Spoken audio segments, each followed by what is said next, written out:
आल्यानंतर हे सगळं अगोदर स्पीड, वेलॉसिटी, डिस्टन्स, डिस्प्लेसमेंट असलंच होतं ना. मग मला आता सांगा की मला हवी वेलॉसिटी, तर वेलॉसिटीचा बेसिक फॉर्म्युला काय आहे? What is mean by velocity? तर तुम्ही काय म्हणता? Velocity that is the ratio of change in. मग डिस्प्लेसमेंट जर समजा मी एस मध्ये घेत असेल, तुम्ही काय म्हणा? Change in displacement with respect to, म्हणजे वेळेनुसार जर डिस्प्लेसमेंट मध्ये बदल झाला तर त्यांचा जो रेशो मिळेल मला, तुम्हाला काय मिळत असतं? वेलॉसिटी. बरोबर आहे ना? मग मला असं वाटतं की याच्यावरती मात्र बराच वेळ देण्यात आता अर्थ नाही, कारण अकरापासून तेच रिपीट करतोय. मग मला काय हवे? वेलॉसिटी. माझ्याकडे आहे का डिस्प्लेसमेंट? तर माहित आहे. सिन्स डिस्प्लेसमेंट यस मी कशाने दाखवलंय? कारण होरिझॉन्टल असेल तर आम्ही बऱ्याचदा एस दाखवतो, व्हर्टिकल असेल तर एच दाखवतो. इथं काय दाखवला? वाय दाखवलं. कशाने दाखवलं ते महत्वाचं आहे का? मला सांगा. आणि ते आलेलं आहे ए साइन ओमेगा टी. म्हणजे मी सुरुवात कुठून केली? इक्विलिब्रियम पासून, मीन पासून. बरोबर आहे का? हा, म्हणजेच या केसमध्ये फाय फेज किती ठेवला? 0. बरोबर आहे का? मग आता मला सांगा, तुमच्याकडे डिस्प्लेसमेंट आहे तर नक्कीच तुम्हाला काय मिळायला पाहिजे? वेलॉसिटी. मग डिस्प्लेसमेंट पासून जर वेलॉसिटी हवी असेल तर तुम्हाला बदल घ्यावा लागेल, चेंज बघावा लागेल, आणि त्यासाठी तुम्हाला काय वापरावं लागेल? डेरिव्हेटिव्ह. बरोबर आहे की नाही? कॅल्क्युलस खूप वेळ दिला आपण. मग मला सांगा, तुम्ही म्हटलात therefore velocity v is equal to change in displacement with respect to. मग मला सांगा, मी याला थोडस वेगळं असं लिहिलं आणि y इथं व्यवस्थितपणे आणला, ए साइन ओमेगा टी. आता शांत डोक्याने स्वतःला प्रश्न विचारायचा, ए म्हणजे कोण आहे? ए कोण आहे? स्मॉल आहे, अँप्लिट्यूड. आणि त्या पर्टिक्युलर व्हायब्रेशन साठी, ऑसिलेशन साठी किंवा सिंपल हार्मोनिक मोशन साठी अँप्लिट्यूड फिक्स असतं ना. बरोबर ना? थोड्या वेळापूर्वी 4 सेंटीमीटर घेतलं होतं ना. मग वरती आहे तर प्लस, खाली मायनस, काही का असेल ना, डायरेक्शन दाखवते फक्त ते, पण अँप्लिट्यूड किती आहे? 4. मग ते ए म्हटलं होतं. मग सर्क्युलर मोशन मध्ये तेच आम्ही कशाने दाखवलं होतं? रेडियसने, ए म्हणून. कुठं जरी गेलात तर तुम्ही बघा, मॅक्झिमम तुमचं किती होणार आहे? ए. मग इकडे प्लस आहे तर इकडे मायनस, पण अँप्लिट्यूड मॅग्निट्यूड किती आहे? ए. त्याच्यानंतर ओमेगा, त्या रोटेशनची अँग्युलर वेलॉसिटी, आणि ती कॉन्स्टंट असते कशामध्ये? Uniform circular. आणि युनिफॉर्म सर्क्युलर मोशन असेल तरच त्याचं प्रोजेक्शन सिंपल हार्मोनिक मोशन असतं. बरोबर आहे? नाहीतर नॉन युनिफॉर्म मध्ये एवढा फास्ट पळाला ना, हा स्लो आला, चालेल का? तसं नाही चाललं. म्हणजे ओमेगा आणि टी म्हणजे तो क्षण, तो इन्स्टंट, ज्या इन्स्टंटला तुम्हाला काय घ्यायचं आहे? वेलॉसिटी. मग मला असं वाटतं आता याच्यामध्ये कॉन्स्टंट आणि साइन काय आहे? Trigonometric function. मग डेरिव्हेटिव्ह कोणाचा येणार? ट्रिग्नोमेट्रिक फंक्शनचा येणार, आणि त्याचबरोबर त्या थीटाचा सुद्धा. मग मला सांगा, आता तुम्हाला बेसिक रूल माहित आहेत. इथं ए आणि हे दोन वेगळे आहेत ना, पण त्याच्यात ए कॉन्स्टंट असल्यामुळे मी डबल घेत बसलो. मी डायरेक्टली असं करतो, ए बाजूला घेतला आणि मग असं केलं. डेरिव्हेटिव्ह कुणाचा घ्यायचा ठरला? साइन ओमेगा टीचा. चालेल का? हे खरं तर डायरेक्ट व्हायला पाहिजे. मग मला सांगा, ए इंटू साइनचा डेरिव्हेटिव्ह काय असेल? तर तो येणार कॉस ओमेगा टी म्हणजे थीटा ऍज इट इज. पण पुन्हा आम्हाला याचा पण बघावं लागणार, आणि याच्यात परत प्रॉब्लेम आहे. हा कॉन्स्टंट आणि हा, म्हणजे याचाच घेतला आम्ही, म्हणून काय मिळालं आम्हाला? ओमेगा. म्हणजेच मिळालं ए ओमेगा कॉस थीटा मिळालं. मी ओमेगा टी मुद्दाम बोललो नाही. मग मला सांगा, therefore velocity is equal to a omega sine omega T. हे तुम्हाला काय भेटलेले बाळांनो? वेलॉसिटी भेटली. पण आता तुमच्या एक लक्षात आलं असेल, सॉरी सवय लागली का जास्तच, कॉस ओमेगा टी. आता ही वेलॉसिटी भेटली. पण आता इकडे नीट बघा आता तुम्ही, की आता जे काही तुम्ही बघता, एकतर अँप्लिट्यूड वाय वगैरे वगैरे बघताय, आणि इथं वेगळंच फंक्शन आतापर्यंत तुम्ही काय करताय? ते साइन मध्ये आणायचा प्रयत्न करताय. तुम्हाला असं वाटत ना का की फॉर्म्युला आला ठीक आहे, पण तेवढा पण कन्व्हिनियंट दिसत नाही आम्हाला. याच्यापेक्षा सोपा काय करता येतो का? मग याच्यापेक्षा सोपा काय करता येतो का बघण्यासाठी इथून पुढचं लेक्चर आपलं चालू होतं. मला सांगा याचा अर्थ हा काय फॉर्म्युला नाही का झाला तर 100% हा फॉर्म्युला आहे व्हेलॉसिटीचा. मग याच्यात काय चेंज करता येतील? तर सगळ्यात अगोदर माझ्या डोक्यात एकच असेल की कॉस साइन मध्ये कन्वर्ट करता येईल का?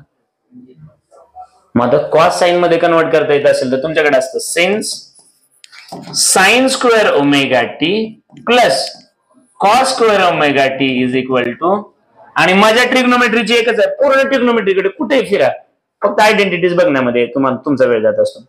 तुम्ही बघा एवढी वर्ष 9वी 10वी 11वी 12वी 4 वर्ष तुम्ही ट्रिग्नोमेट्री बघताय, जिकडे जाईल तिकडे तुम्हाला ट्रिग्नोमेट्रिक आयडेंटिटीज असतात. याचं हे याच्यासोबत असं, त्याच्यासोबत ते तसं, मग कसला अँगल, हाफ अँगल, मला डबल अँगल घ्या, काय घ्यायचं ते घ्या, स्क्वेअर मध्ये घ्या, तुम्ही फक्त आयडेंटिटी मध्येच फिरत असता.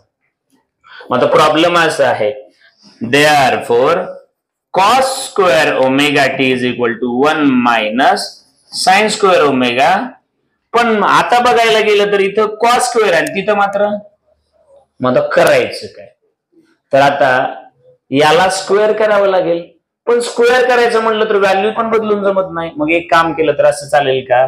तुम्ही म्हणाल since velocity v is equal to a into omega cos omega T, तुम्ही याला असं केलं तर चालेल का?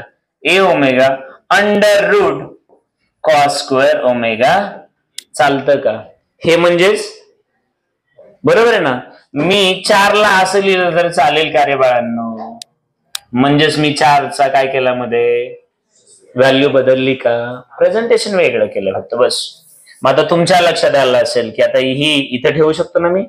मग मला सांगा therefore velocity is equal to a into omega, आणि तुम्ही असं लिहिलं 1 minus sine square omega into. आता सगळ्यांना कळालं असेल की इथपर्यंत गाडी आलेली आहे बरोबर. पण आता साइन स्क्वेअर कडे जायचं म्हटलं तर मग मात्र गोंधळ चालू झाला. का बरं? तर आता इकडे नीट बघा बरं बाळांनो, याची खरं तर गरज नाही. 2 मिनिटात इकडे मला सांगा. सिन्स बघा आता हे displacement equation, displacement y is equal to a sine omega T. मग आता हे डिस्प्लेसमेंट इक्वेशन आहे, याचा जर मी स्क्वेअर केला तर square square, therefore sine square omega T is equal to Y square, divide होणार ना हा ए स्क्वेअर, म्हणजे पिंटा म्हणजेच चिंटा. बरोबर आहे का? ए म्हणजे बी असं दाखवल्यासारखं झालं ना. मग एवढं एवढं करून हा उंदीर बाहेर काढला, ह्या उंदरासाठी एवढी ऍडजस्टमेंट केली. म्हणजे मला हे नको आहे म्हणून एवढा वेळ मी घालवलाय. आलं का लक्षात? मग आता तुमच्या लगेच लक्षात आलं असेल, therefore velocity v is equal to a omega under root 1 minus काय येणार आहे बाळांनो? वाय स्क्वेअर ए स्क्वेअर ना रे. आता मला सांगा इथं कुठं जरी थांबला तरी ते वेलॉसिटीचं इक्वेशन होतं. पण सायंटिस्ट लोकांना वाटतं सिम्पलेस्ट फॉर्म मध्ये आणा, सगळ्यात सोप्या फॉर्मॅट मध्ये आणा, कारण त्यांना माहित आहे हे पण अवघड वाटतं, हे पण हे पण हे पण. ते म्हणतात आणखी सोपं करा, आणखी जे सगळ्यात सोपं करता येईल तो प्रयत्न असतो. मग आता तुम्ही मला सांगा इथं पहिला बेस सेम करावा लागेल ना. मग इथं बेस सेम करायचा म्हटल्यानंतर तुम्हाला माहित असायला हवं, इकडे क्रॉस मल्टिप्लिकेशन सारखंच म्हणायचं. इकडे वरती जाणार A square minus Y square divide by, मग हा ए स्क्वेअर बाहेर आला चालतंय का? तर ए ओमेगा ए स्क्वेअर बाहेर ए म्हणून यावं लागेल ना. आणि मग हे होणार तुमचं ए स्क्वेअर मायनस, आणि मग आता तुमच्या डोक्यात एकच आहे, सोपं करायचं चालू आहे. देअरफॉर वेलॉसिटी कोणाची? Velocity of that particle which is executing simple harmonic at any instant. त्याची वेलॉसिटी तुम्ही कशी देऊ शकता? ओमेगा अंडर रूट ए स्क्वेअर मायनस. बरोबर आहे की नाही? काही लोक म्हणतील तर कुठं टी आहे बाळांनो? वायचा अर्थच कळतो, Y is equal to A sine omega T ना. म्हणजे आहे की नाही?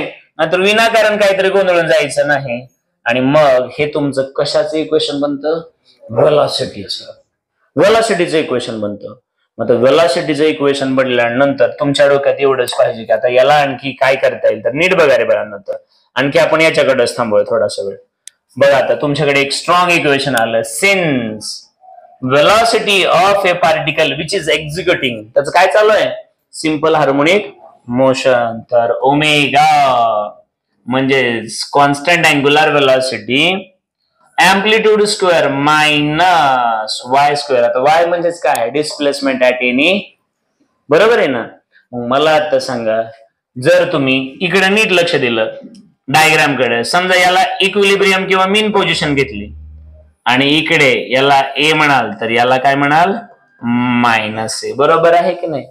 आता तुम्ही मला सांगा, एकदम सिस्टमॅटिकली बघा तुम्ही आता या वेलॉसिटी कडे थोडस बघायचं. मला सांगा रे बाळांनो, की याच्याकडे बघितल्यानंतर तुमच्या काय लक्षात येतं बरं, मला सांगा. वायचं इक्वेशन, वाय म्हणजे तुम्हाला याच्यावर मिळणार आहे ना, मग ही तुमची कसली पोझिशन आहे. मला सांगा, जेव्हा हे काय आहे तुमचं डिस्प्लेसमेंटला, इक्विलिब्रियमला तुमचं डिस्प्लेसमेंट, इक्विलिब्रियमला तुम्ही इथं जात ना, म्हणजे इक्विलिब्रियमला तुमचं डिस्प्लेसमेंट किती असतं, इक्विलिब्रियमला डिस्प्लेसमेंट किती आहे. मग इक्विलिब्रियमला जर डिस्प्लेसमेंट 0 आहे, मग मी y is equal to 0 value ठेवले तर काय होईल, तर मला सांगा. बघा आता, ऍट कुठं आहात तुम्ही, इक्विलिब्रियम, याचा अर्थ कळतो ना, मीन पोझिशनला आहात तुम्ही, त्यावेळेस तुमची डिस्प्लेसमेंट किती असते, डिस्प्लेसमेंट म्हणजे मीन पोझिशन पासूनचं अंतर. मग तुम्ही आहेतच कुठं, मीन पोझिशन पासून, इकडे पण सरकला नाही इकडे पण आहेतच ना तिथं. मग याचा अर्थ y ची किंमत 0 ठेवली तर असं होईल ना, therefore velocity is equal to omega a square minus 0 म्हणजे a ओमेगा. देअरफॉर velocity पण कुठली, ऍट इक्विलिब्रियम ना, is equal to a omega. म्हणजे एवढी वेलॉसिटी कुठे असते तुमची, तर इक्विलिब्रियमला असते. म्हणजे आता इथं सगळ्यात जास्त वेलॉसिटी असते बाळांनो, सगळ्यात जास्त वेलॉसिटी कुठे असते, इक्विलिब्रियम. तुम्ही इमॅजिन करा ना, हा पार्टिकल वरती गेला, स्लो स्लो स्लो स्लो झाला, इथं 0 वेलॉसिटी झाली, पुन्हा स्पीड वाढत वाढत वाढत वाढत वाढत येते, सगळ्यात जास्त इथं असते, परत इकडे येताना कमी कमी कमी होते, तिथे परत 0, परत तो पार्टिकल इकडे जातो, झोका, झोका कळतो ना, इक्विलिब्रियम, झोक्याची पोझिशन बघा, आता इथून इकडे चालला, कमी कमी कमी कमी कमी, इथं गेला 0, परत झोका मागे फिरतो ना, बरोबर आहे की नाही. मग आता तुम्ही मला सांगा, तुमची ही वेलॉसिटी आहे कुठली, तर ही इक्विलिब्रियम पोझिशनची. आता मला सांगा, जर हे समजलं असेल तुम्हाला, आणखी थोडासा वाढवतो इकडे. आता मी काय करतो ते नीट बघा. आता मी म्हटलं बघा, ऍट एक्स्ट्रीम पोझिशन, एक्स्ट्रीमचा अर्थ कळतो का तुम्हाला, हा एक्स्ट्रीम माझ्यासाठी इथं आला म्हणजे एक्स्ट्रीम पोझिशनला आला ना, किंवा इथं आला तरी एक्स्ट्रीम. मग त्यावेळेस डिस्प्लेसमेंट मॅक्झिमम किती होतं, एम्प्लिट्यूड एवढं होतं ना, म्हणजे y ची किंमत किती ठेवावी लागणार, a. Therefore velocity v is equal to omega a square minus y ची पण किंमत किती झाली, a, त्याचा पण, मग a square minus a square किती झाली, म्हणजे जेव्हा पार्टिकल आमचा कुठं पोहोचतो एक्स्ट्रीमला, तेव्हा त्याची वेलॉसिटी किती होते. असलं तुम्ही कुठं शिकलात, तर हे तुम्ही शिकलेला असता ग्रॅव्हिटेशन मध्ये. कुठे शिकलेला असता, हे अर्थ आहे, आणि अर्थला आपण असं एक होल केलं, असं एक होल केलं बाळांनो अर्थला. इथं ऍक्सेलरेशन ड्यू टू ग्रॅव्हिटी सगळ्यात जास्त आहे ना, इथं ऍक्सेलरेशन ड्यू टू ग्रॅव्हिटी सगळ्यात जास्त आहे ना, सेंटरला ऍक्सेलरेशन ड्यू टू ग्रॅव्हिटी किती आहे, 0. Acceleration due to gravity at centre is equal to, मग ऍक्सेलरेशन ड्यू टू ग्रॅव्हिटी इकडे कमी कमी कमी कमी होते, तर इथं 0, आणि परत इकडे जाताना वाढते, बरोबर आहे की नाही. पण हे सगळं होत असताना नीट बघायचं, नीट एकदम व्यवस्थितपणे. Gravitational force always toward the centre असतो ना, मग इथं तुमचा ऑब्जेक्ट आहे, तेव्हा त्या दगडाला इथं ओढलं जातं, इथं आल्यानंतर त्याच्या मोशनमुळे तो एवढा फास्ट येतो, पण जसं जसं इकडे जातो परत त्याला सेंटरकडे ओढलं जातं, म्हणजे मधला दगड तुमचा इथंच व्हायब्रेट व्हायला पाहिजे ना, तो खाली पडणार नाही. समजते का ही सिच्युएशन. मग मला तुम्ही सांगा, इथं खरंच तुम्हाला कळालेलं आहे का. मग आता इकडे नीट बघायचं, इथं ही इक्विलिब्रियम पोझिशन आहे, इथं तुमची वेलॉसिटी किती आहे, 0 टॉपला, आणि इथं वेलॉसिटी किती आहे तुमची, तर a ओमेगा. लक्षात आलं का. मग सगळ्यात जास्त वेलॉसिटी कुठे असते तुमची, इक्विलिब्रियम. मग वेलॉसिटीची व्हॅल्यू सगळ्यात जास्त कुठे असते, म्हणून याला वेलॉसिटी एम्प्लिट्यूड. एम्प्लिट्यूडचा अर्थ काय, मॅक्झिमम व्हॅल्यू. तर वेलॉसिटीचं एम्प्लिट्यूड कुठे असतं, सेंटरला, कारण सगळ्यात जास्त वेलॉसिटी कुठे असते, सेंटरला. मग तुम्ही वर जाणार तसं तशी वेलॉसिटी कमी कमी होत जाणार, तुम्ही खाली जाणार तसं तशी वेलॉसिटी, मग वर खाली म्हणलं लोक कन्फ्युज होतात. नो प्रॉब्लेम, बेस्ट वे आहे टीचिंगचा.